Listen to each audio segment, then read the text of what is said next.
కాళ్లలో నొప్పి, నరాల వాపు వంటి లక్షణాలతో బాధపడుతున్నారా? వెరికోస్ వెయిన్స్ లో అత్యాధునిక చికిత్స ఏవిస్ వాస్కులర్ సెంటర్. 49 సమర్పించు అందమైన జీవితానికి స్వాగతం. నమస్తే డాక్టర్ గారు. నమస్తే జయ గారు. గంగా భవాని అని ఒక మెయిల్ నేను చూశానండి. సో మనకి మాట్లాడటానికి రెడీగా కూడా ఉన్నారు. ఒకసారి కాల్ చేసేస్తానండి. తప్పకుండా. ముందుగానే చేస్తారా మీరు కాల్? నిన్న నేను మాట్లాడానండి, ఎందుకంటే కొంచెం పనుల మీద హడావుడిలో ఉంటారు కదా. సో ఒకసారి కాల్ చేస్తామండి అని బ్రీఫ్ గా కొంచెం టైమింగ్స్ ప్రిపేర్ చేసి ఉంచుతున్నానండి. అప్పటికప్పుడు అనేసరికి వాళ్ళకి ఇబ్బంది కదా కళ్యాణ్ జీ. కరెక్ట్.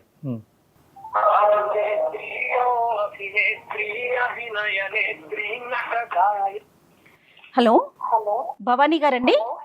భవానీ గారండి, నేను సుమన్ టీవీ అందమైన జీవితం ప్రోగ్రామ్ నుంచి అండి. భవానీ గారు ఫ్రీగా ఉన్నారా? మాట్లాడొచ్చా? రైట్. నాతో పాటు డాక్టర్ కళ్యాణ్ చక్రవర్తి గారు కూడా ఉన్నారు. ఒక్కసారి మాట్లాడండి. ఓకే అండి, మాట్లాడండి. ఏంటి భవానీ గారు చాలా డల్ గా మాట్లాడుతున్నారు? ఏమ్మా? నా భర్తని చాలా బాధ పెట్టాను సార్. నా భర్త గారు ఇల్లు విడిచిపెట్టి వెళ్ళిపోయారండి. అయ్యో, ఏమైందమ్మా? ఎక్కడి నుంచి మాట్లాడుతున్నారు మీరు? నేను రాజమండ్రి నుంచి మాట్లాడుతున్నానండి. ఎంతకాలం అయిందమ్మా అతని ఇంటి నుంచి వెళ్ళిపోయి? ఆయన వెళ్ళిపోయి 2-3 నెలలు అవుతుంది సార్. చెప్పకుండా? అవును సార్. ఏంటమ్మా అసలు ఏం జరిగింది? మీకు ఎన్ని సంవత్సరాలు అవుతుంది పెళ్ళయి? 5 సంవత్సరాలు అయిందండి పెళ్ళయి. పిల్లలు? పిల్లలు 2 పిల్లలు సార్. పిల్లలు మేడం. Okay okay. ఏంటండి కారణం ఏంటి? కారణం ఏంటంటే నా భర్త నా మాట వినాలని అనుకునేదానండి. అందుకోసం ఆయన్ని చాలా నరకం పెట్టాను సార్. అందుకని ఆయన ఇంట్లోంచి వెళ్ళిపోయారండి ఒకరోజు చెప్పా పెట్టకుండా. మాట వినటం అంటే ఏంటండి భవానీ గారు? అంటే ఇప్పుడు మా తోటకోళ్ళు చుట్టుపక్కల వాళ్ళు చెప్పడంతో నేను భర్తని గ్రిప్ లో తీసుకోవాలి, మన మాట వినాలి, మా అత్తయ్య లేకుంటే ఆడపడుచు వాళ్ళ మాటలు వినకుండా నా మాటే వినాలి అనేసి నేను ఆయన్ని బాధపెట్టడం జరిగిందండి. అది ఇప్పుడు అనిపిస్తుంది కానీ నాకు అప్పుడు నేను గ్రహించుకోలేకపోయాను.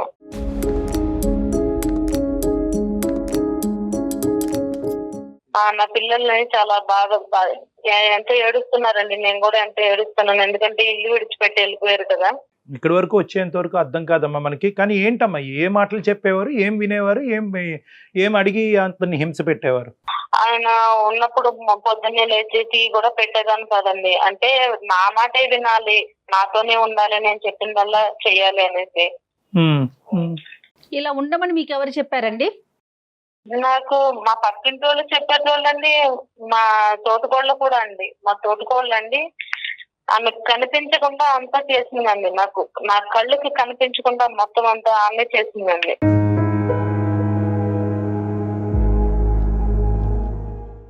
ఆ మాట వినే నా కాపురాన్ని ఇంతవరకు తెచ్చుకున్నానండి. కదమ్మా, ఇప్పుడు నీ ఇంట్లో ఏంటి లెక్క అన్నది నీకు బాగా అర్థం అవుతుంది కదా. 5 సంవత్సరాలు 2 పిల్లల కన్నా నువ్వు అసలు నీ భర్త ఏంటి, అతని ఇష్టాలు అయిష్టాలు ఏంటి, ఎక్కడ ఎండగట్టచ్చు, ఎక్కడ అడగచ్చు, ఎక్కడ అడగకూడదు అనే ఎస్టిమేషన్ నీకుండాలి కదమ్మా. అతన్ని వేరే వాళ్ళు చెప్పేది ఏంటి? ఎంత బ్రెయిన్ వాష్ చేసినా కూడా నీ కాపురం గురించి వేరే వాళ్ళు బ్రెయిన్ వాష్ చేయటం ఏంటి? నీ మగుడు చేజారిపోతాడు, వాళ్ళ సంగతి నీకు తెలియదు, నీకంటే ముందు నేను వచ్చాను, నిన్ను కాళ్ళ కింద తొక్కు పెట్టేస్తారని నా తోటకళ్ళు నాతో చెప్పేదండి.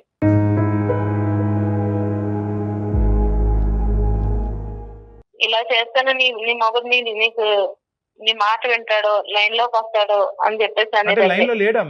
అంటే నా మాటే వినాలని, నా మాట నీ గ్రిప్ లో పెట్టుకోయి. 4-5 సంవత్సరాలు అయింది పెళ్ళయి, చూడు నా మాట ఎలా వింటున్నాను. ఏంటమ్మా ఇవన్నీ? గ్రిప్ లో పెట్టాలి ఏంటి, లైన్ లో పెట్టాలి ఏంటి, పడేయటాలు ఏంటి? అసలు ఏమమ్మా, ఒక పెళ్లి అనేటటువంటి ఒక బంధం ఏర్పడిన తర్వాత గ్రిప్పులు పెట్టాలేంటి, లైన్లు పెట్టాలేంటి, లూపులు పెట్టాలేంటి?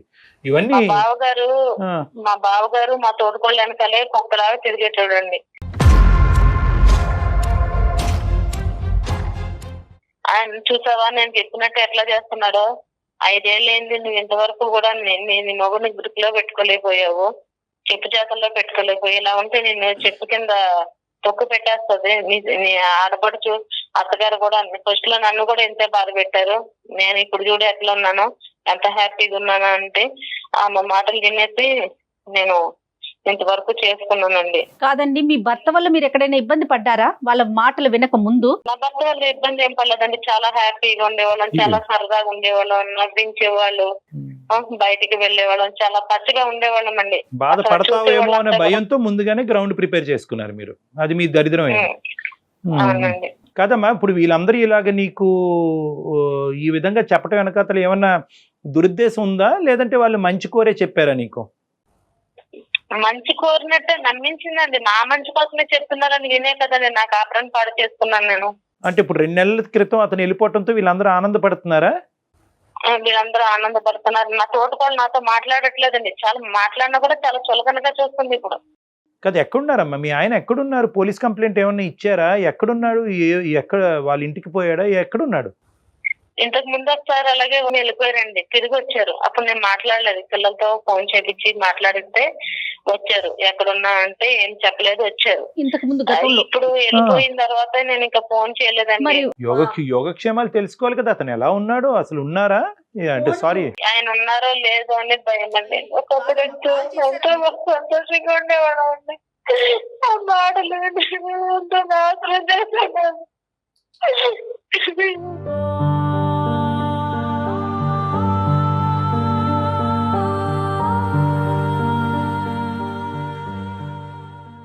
అది బతుకుంటారా, అది బతుకున్నారా, చనిపోయినా కూడా చదివికుంటారు. ఏం చేయాలో సాధట్లేదు అండి.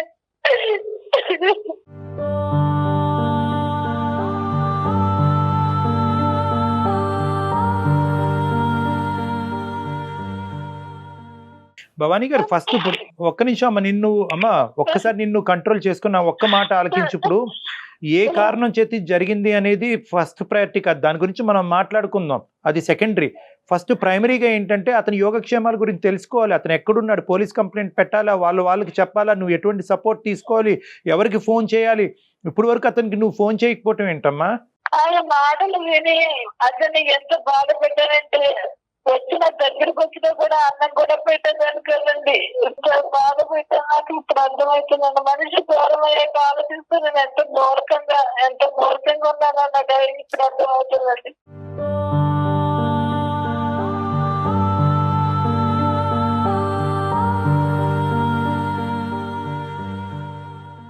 ఈ పిల్లలు పెట్టుకుని ఎట్లా బతకాలో నాకు అర్థం చేయట్లేదండి డాక్టర్ గారు. అమ్మ ఇప్పుడు ఫస్ట్ అండ్ ఫార్మోస్ట్ అతను ఎక్కడున్నారు, ఎలా ఉన్నారో దాన్ని కనుక్కోవటం అనేటటువంటిది ఇంపార్టెంట్. అది మీరు కనుక్కున్నా మాకు అతని నెంబరు, అతను వాళ్ళకి సంబంధించినటువంటి వాళ్ళ నెంబర్ ఇచ్చినా కూడా మేము కూడా మా టీం ద్వారా మేము కనుక్కునే ప్రయత్నం చేస్తాం. ఇప్పుడు అతను వెతికేటటువంటి ప్రయత్నం, అతను వేరే అబౌట్స్ ఏమైనా తెలిసినాయా, దానికి మా సహకారం ఏమైనా కావాలా అని అడుగుతున్నానమ్మా. అవునండి డాక్టర్ గారు, ఆయన ఎక్కడున్నారో తెలియలేదండి. ఫోన్ నెంబర్ ఏమవుతుందండి, కాల్ చేస్తే ఏమొస్తుంది ఆన్సరు? కాల్ చేస్తే నాట్ రెస్పాన్సిబుల్ అవుతుందండి. ఓకే, మరి పోలీస్ కంప్లైంట్ ఇవ్వాలి కదమ్మా. అతను క్షేమంగా ఉన్నారా అమ్మా? ఇచ్చామండి, ఇచ్చానండి. అయినా సరే ఏమేమి నాకు ఆచూకీ తెలియలేదు. వాళ్ళ పేరెంట్స్ కి తెలిసిందా, వాళ్ళ కుటుంబ సభ్యులకు తెలిసిందా ఈ విషయం? తెలిసిందండి. అందరూ నన్నే తిట్టుకొస్తున్నారండి. ఎందుకంటే అతను అంటే ఇంకా ఏమి న్యూస్ లేదమ్మా ఎటువైపు నుంచి కూడా? లేదండి, ఏం ఆచూకీ లేదనండి. ఆచూకీ లేదనే కదండి నేను మెయిల్ చేసింది మీకు. మేము మా సోర్సెస్ ద్వారా కూడా మేము కనుక్కునే ప్రయత్నం ట్రై చేస్తామండి మా టీం ద్వారా. కానీ ఇక్కడ ఏంటంటేనమ్మా, ఈ రోజు అతను క్షేమంగానే ఉంటాడు అనే నమ్మకంతోనే మనం మాట్లాడుకుందాం అమ్మా. ఓకే, ఎందుకంటే బహుశా అతను ఎన్ని విధాలుగా శతవిధాలుగా నీకు ఏ విధంగా చెప్పాలి అని అనుకున్నా కూడా ఆ మెసేజ్ నీకు రీచ్ అవ్వకపోవటం వల్ల, ఇంట్లో భర్త మాట్లాడేటటువంటి మాట కాకుండా వేరే వాళ్ళు చెప్పే మాటలు నమ్ముతుంది నా భార్య అనేది మీకు అర్థం చేసేటటువంటి విధంగా చెప్పుకోలేక అతను పదే పదే చేశాడు. అసలు ఫస్ట్ టైం అతను ఇంట్లోంచి బయటకు వెళ్ళినప్పుడు, వారం రోజుల పాటు వెళ్ళినప్పుడే మీరు అతని మనసులో ఉన్న భావాన్ని అర్థం చేసుకుని, నేను చెప్పుడు మాటలు విని ఇంట్లో మనిషిని అగౌరవపరుస్తున్నాను, అతను హింస పెడుతున్నాను అన్నది మీరు రియలైజ్ అయ్యి ఉంటే కనుక ఈ రోజు ఇంత అనర్థం జరిగి ఉండేది కాదు. ఇప్పుడు గ్రహించుకున్నానండి, ఎందుకంటే నేను ముందు గ్రహించుకుంటే ఇంతవరకు వచ్చేది కదండి. ఇప్పుడు అమ్మ చేతులు కాలేక ఆకులు పట్టుకోవటం కాదమ్మా. ఇక్కడ ఏంటంటే ఇక్కడ ఈ తెలివి తక్కువతనం అని అంటాను, అంతకు మించి నేనేమన్ను. ఈ చెప్పుడు మాటలు వింటాం, వాళ్ళు బ్రెయిన్ వాష్ చేశారు, వాళ్ళకు దురుద్దేశం ఉందండి, ఇవన్నీ ఏంటంటే ఇవన్నీ చిల్లర అంశాలమ్మా. ఇవన్నీ చాలా చీప్ అంశాలు. ఇవన్నీ ఏంటంటే ఎప్పుడైతే పెళ్లి కుదిరిందో, పెళ్లి అయ్యిందో మీ ఇద్దరి మధ్యన, అప్పుడే మీ బాండ్ ఎస్టాబ్లిష్ అయినట్టు. అతని గురించి మీరు, మీ గురించి అదర్ బ్లైండ్గా ట్రావెల్ చేయాలన్నమాట. ఇంకా అక్కడ చెప్పుడు మాటలు, గ్రిప్లో పెట్టుకోవటాలు, ఏవేవో ఏవేవో ఇవన్నీ మనం చాలా వింటూ ఉంటాం. ఇది కలపండి, అది కలపండి, అది నెత్తుకు రాయండి, ఇచ్చేయండి, ఇలాంటివి ఏవేవో చేస్తూ ఉంటారు. ఇవన్నీ కూడా అమాయకమైనటువంటి చర్యలు, పనికిరాని చర్యలు, బంధాన్ని ఇంకా బలహీనపరిచేటటువంటి చర్యలు ఇవన్నీ. సో ఇప్పటికైనా కూడా నువ్వు అర్థం చేసుకోవాల్సింది ఏంటంటే, ఈరోజు నీ కళ్ళ ద్వారా, నీ మనసు ద్వారా నీ బంధాన్ని నువ్వు చూడాలి, నీ భర్తను నువ్వు చూసుకోవాలి. అతను నీ కళ్ళకి ఏదైతే కనిపిస్తున్నాడో అదే నిజం. వాళ్ళ ఇంట్లో జరిగినటువంటి స్టోరీని తీసుకొచ్చి మన ఇంట్లోకి పూసేటటువంటి ప్రయత్నం చేయకూడదు. వాళ్ళు ఏదో చేశారు కాబట్టి మనం అలా చేస్తే కనుక ఇక్కడ బంధం బలపడుతుంది అనే పిచ్చి ఆలోచనలు కరెక్ట్ కాదు ఇక్కడ. సో ఇక్కడ నీ గురించే చెప్పట్లేదు, ఇది ఇలాంటి సంఘటనలు జరగకముందే అటువైపు ఇంకెవరైనా కూడా మన వాళ్ళు ఈ కార్యక్రమం చూస్తుంటే కనుక వాళ్ళందరికీ కూడా, అటువంటి ఆడవాళ్ళందరికీ కూడా, అటువంటి మగవాళ్ళందరికీ కూడా మనం చెప్పే మెసేజ్ ఏంటంటే, మీ కళ్ళ ద్వారా ఈ బంధాన్ని ఎలా అయితే చూస్తున్నారో, మీ కళ్ళ ద్వారా మీ పార్ట్నర్ని, మీ మనసు ద్వారా మీ పార్ట్నర్ని ఏదైతే చూస్తున్నారో ఆ అసెస్మెంటే కరెక్ట్. ఎవరైతే బయట నుంచి వచ్చి మా జీవితంలో ఇలా జరిగింది, అప్పుడు మేము ఈ చర్య తీసుకోవటం వల్ల మేము జాగ్రత్త పడ్డాం, లేదంటే ఇన్వాల్వ్ అవటం అనేది కరెక్ట్ కాదు కదా. ఇన్వాల్వ్ అవ్వటం కరెక్ట్ కాదు. అదొకటిని, మేము ఈ చర్య తీసుకోకపోవటం వల్ల మా జీవితంలో ఈ అనర్థం జరిగింది కాబట్టి నువ్వు తొందరగా ఈ చర్య తీసుకో అంటే కనుక, వాళ్ళు మంచి ఉద్దేశంతో చెప్పినా దురుద్దేశంతో చెప్పినా అక్కడ ఫిల్టర్ మెకానిజం అనేటటువంటిది, అక్కడ వారధి అనేటటువంటిది మీ ఆలోచన శైలి. మీ ఆలోచన శైలి, మీ అనుభవాలు, మీ భర్తతో మీకు ఉండేటటువంటి బాండింగ్ వల్ల మీరు అది ఫిల్టర్ చేసి అప్పుడు మీరు ఏదైనా రియాక్ట్ అవ్వకండి. అంతేగాని వాళ్ళు ఇది చెప్పారండి కాబట్టి ఇది నేను చేసేసానంటే కనుక ఇప్పుడు సఫర్ అవుతుంది ఎవరు బాధపడుతున్నారు? మీరు, మీ పిల్లలు బాధపడుతున్నారు.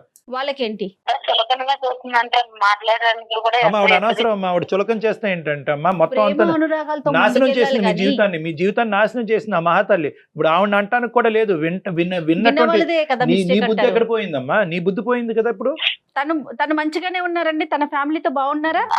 ఆవిడ బాగుంటది. మరి చూడండి, ఒకప్పుడు చాలా హ్యాపీగా ఉండేటోళ్ళం, సరదాగా ఉండేవాళ్ళు, బయటకు వెళ్ళేవాళ్ళం, నవ్వించేవారు, నిజంగా చాలా హ్యాపీ ఉండేవాళ్ళు అండి. నేను ఏంటంటే ఆ మాట విని మొత్తం నేనే నీ సైకాలజీలో ఒక కీలకమైన లోపం ఉందమ్మా. ఏంటంటే నువ్వు ఆ చెడు సైడ్ ఆఫ్ జీవితాలని చూస్తున్నావు. ఇలాంటివి ఈ కార్యక్రమాలన్నీ చేయకుండా హ్యాపీగా జీవించేటటువంటి భార్యాభర్తలు నువ్వు చూడట్లే.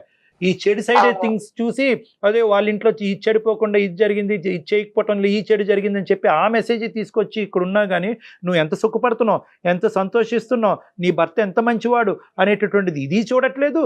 ఇవన్నీ ఈ మంత్రాలు, తంత్రాలు, ఈ మాయలు, ఈ మసిపూసేటటువంటి కార్యక్రమాలు లేకుండా ఎంతమంది భార్యాభర్తలు హ్యాపీగా బతుకుతున్నారని ఆ సైడ్ ఆఫ్ ద థింగ్ కూడా నువ్వు చూడట్లేదు. సో నీ సైకాలజీలో ఏంటంటే నువ్వు చూసే విధానంలో మార్పు రావాలి. ప్రేమ, ఆప్యాయత, మమకారం, ఒకరికి ఒకరి జీవితాన్ని త్యాగం చేసుకోవటానికి మించినటువంటి బ్రహ్మాస్త్రాలు ఎక్కడా లేవు జీవితంలో భార్యాభర్తలకు ఉంటుంది కదండి. భవానీ గారు ఇప్పటికీ కూడా మీరేంటంటే ఆవిడ ఇప్పుడు హ్యాపీగా ఉందండి, ఆవిడ పట్టించుకోవట్లేదండి, ఇప్పుడు ఆవిడ నా మొహం చూడట్లేదు అని చెప్పి ఇప్పటికీ కూడా నీ సమస్య ఈ స్థాయిలో ఉన్నా కూడా ఇంకా ఆవిడ పాయింట్ ఆఫ్ వ్యూలోనే నువ్వు ఆలోచిస్తున్నావు. మీ జీవితంలోకి మీకు రండి. సమాజం మీ కుటుంబం గురించి ఏమనుకుంటే కనుక మీకు అనవసరం. సమాజంలో ఎవరు భార్యలు, ఏ భర్తలు ఏ విధంగా వాళ్ళు కుటుంబాలని కాపాడుకుంటున్నారు, చెడగొట్టుకుంటున్నారు అన్నది మీకు అనవసరం. మీ అంశాన్ని మీ కళ్ళ ద్వారా, మీ మనసు ద్వారా మీరు అసెస్ చేసుకోండి. Individuality and independence is important.